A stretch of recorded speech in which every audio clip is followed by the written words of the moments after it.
Assalamualaikum warahmatullahi wabarakatuh. Alhamdulillahirabbil alamin. Wassalatu wassalamu ala asyrofil anbiya'i wal mursalin Sayyidina Muhammadin wa ala alihi washabbihi ajmain amma ba'du.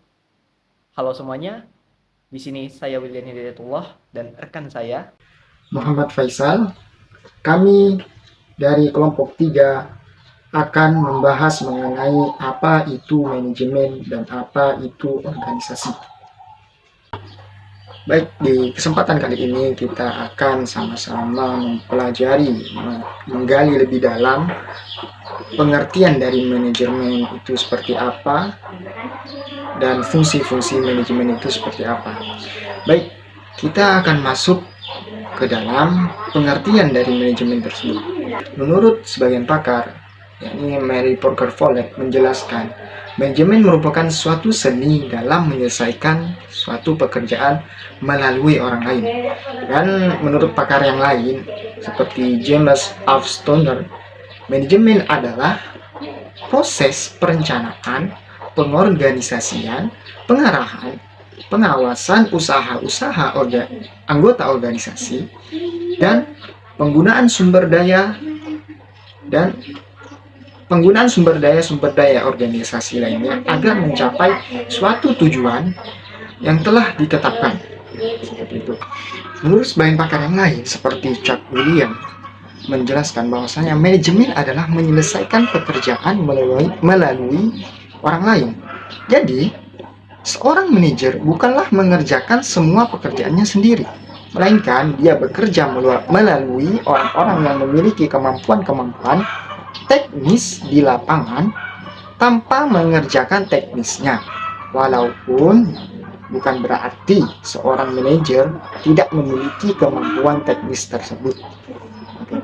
Dan menurut pakar yang lain juga seperti David J. Martin menjelaskan bahwasanya manajemen adalah proses untuk mencapai suatu tujuan organisasi dengan melakukan kegiatan-kegiatan dari 4 fungsi utama, yaitu yang pertama adalah planning, merencanakan, organizing, organisasi, leading atau actuating, pelaksanaan atau memimpin, ya, dan controlling, yakni mengendalikan.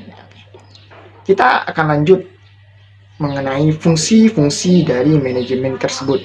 Apa saja sih fungsi-fungsinya?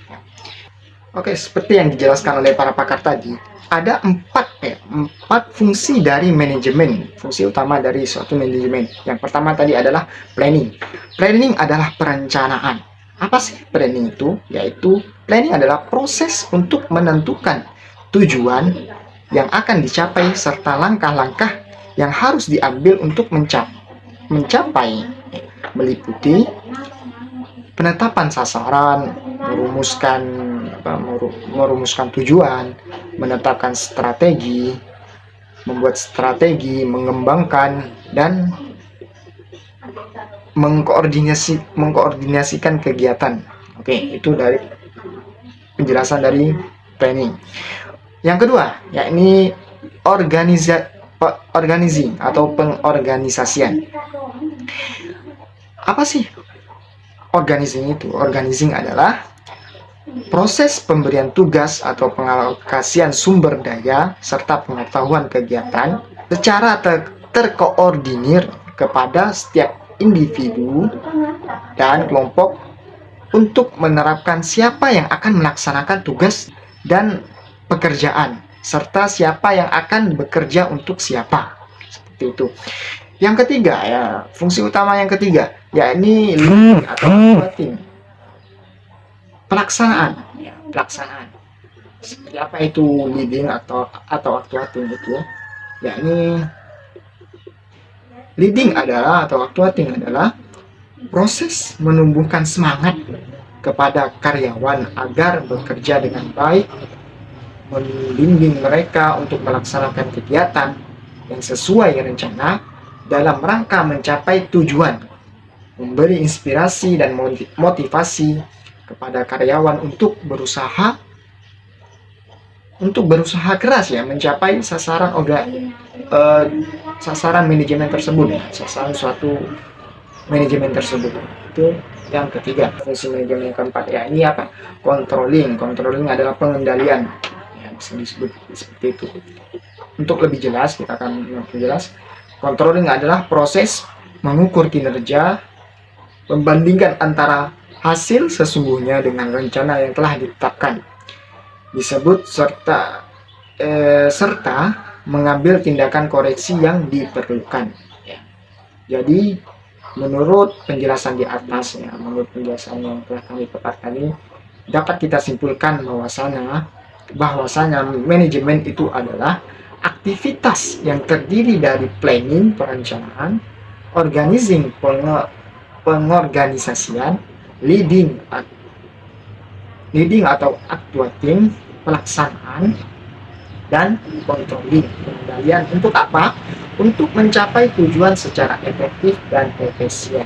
Jadi seperti itu penjelasan dan fungsi dari manajemen. Baik, kepada Saudara Faisal, terima kasih telah menjelaskan dan membahas terkait apa itu manajemen dan berbagai macam hal yang terkait dengan manajemen itu sendiri. Dan sekarang pembahasan akan dilanjutkan oleh saya. Saya di sini akan membahas terkait apa itu organisasi. Oke, untuk pertama ini kita akan bahas tentang apa sih itu organisasi. Organisasi itu secara bahasa berasal dari kata to organize, yang dalam bahasa Inggris artinya itu untuk mengatur. Yang mana to organize ini diambil dari bahasa Anglo-Saxon, organon, yaitu sebuah alat yang digunakan untuk mencapai suatu tujuan. Itu untuk pengertian organisasi secara bahasa. Dan organisasi sendiri dimaknai oleh para pakar, para ahli, seperti contohnya Stephen P. Robbins, yang menyatakan bahwasanya organisasi merupakan suatu kesatuan sosial yang dikoordinasikan dengan batasan-batasan yang relatif dapat diidentifikasikan untuk terus bekerja sama demi mencapai tujuan bersama. Dan untuk pengertian organisasi menurut pakar yang lain, seperti Hasibuan, menyatakan bahwasanya organisasi merupakan suatu sistem perserikatan formal yang terstruktur dan terkoordinasi oleh sekelompok orang yang bekerja sama demi mencapai tujuan tertentu. Dan dari beberapa pengertian yang telah disebutkan sebelumnya, dari baik secara bahasa maupun menurut pendapat para ahli, dapat kita simpulkan dan mungkin secara istilah bahwasanya organisasi merupakan wadah serta proses kerjasama sekelompok orang yang terikat oleh hubungan formal dalam rangkaian hierarki demi tujuan tertentu yang telah ditetapkan. Dari kesimpulan yang telah dipaparkan sebelumnya, ada beberapa hal yang menjadi sorotan penting bagi kita. Pertama, organisasi sebagai wadah, dan yang kedua, organisasi sebagai proses kerjasama. Nah, dua hal tersebut memiliki relasi hubungan dengan konsep yang dianut oleh organisasi. Organisasi itu memiliki dua konsep. Konsep pertama adalah konsep statis dan konsep kedua adalah konsep dinamis. Jadi konsep statis yang pertama, konsep statisnya organisasi itu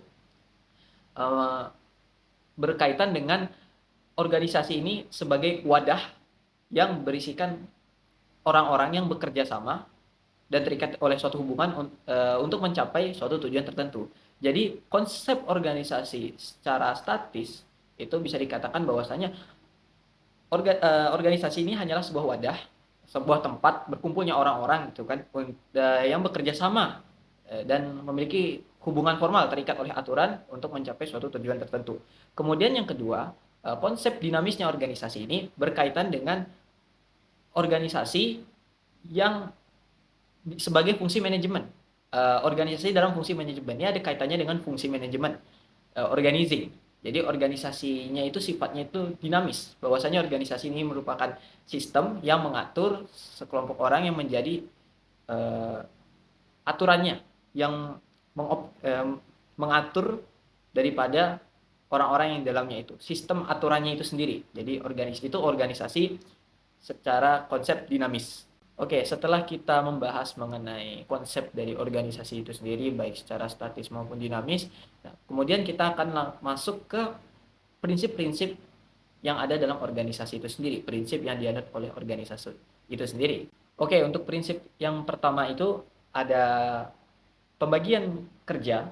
Jadi pembagian kerja ini berkaitan dengan konsep dinamis sebuah organisasi, yang mana konsep dinamis ini kan merupakan berkaitan dengan proses yang berhubungan dengan aktivitas yang ada dalam organisasi tersebut. Jadi ada pengorganisasian lah. Nah, salah satunya kan bentuknya ya dengan pembagian tugas itu tadi, pembagian kerja, pembagian tugas itu. Kemudian yang kedua ada wewenang dan tanggung jawab. Ini berkaitan dengan wewenang yang diberikan oleh pimpinan kepada bawahan, yang mana apabila bawahan itu telah menerima, maka dia harus melaksanakan wewenang tersebut dengan tanggung jawab. Kemudian ada disiplin. Jadi perlu dalam sebuah organisasi juga mengajarkan disiplin, dan prinsipnya sendiri memang ada kedisiplinan supaya ya kegiatan bersama ini dapat berjalan dengan terstruktur, dengan terkoordinir, sehingga tujuan bersama juga dapat dicapai dengan lebih baik, lebih efisien dalam mencapai tujuan bersama itu. Kemudian ada yang keempat, ada kesatuan perintah. Jadi bahwa di sini yang dimaksud dengan kesatuan perintah bahwasanya perintah yang diberikan kepada bawahan itu tidak boleh lebih dari satu atasan. Jadi hanya boleh satu atasan itu memberikan perintah kepada satu bawahan. Jadi tidak boleh 2 atau 3 atasan yang memberikan perintahnya kepada satu bawahan. Oke, dan selain dari keempat prinsip tadi, masih banyak prinsip-prinsip lain dari sebuah organisasi, seperti kesatuan pengarahan, kemudian ada penggajian, kemudian ada subordinasi kepentingan perseorangan terhadap kepentingan umum, kemudian ada pemusatan, ketertiban, rangkaian perintah, keadilan, stabilitas jabatan, inisiatif, serta semangat persatuan. Baiklah, terima kasih telah menyimak pembahasan dari kami. Mungkin itu yang dapat saya dan rekan saya, Saudara Faisal, sampaikan mengenai manajemen dan organisasi. Lebih kurangnya mohon maaf. Wassalamualaikum warahmatullahi wabarakatuh.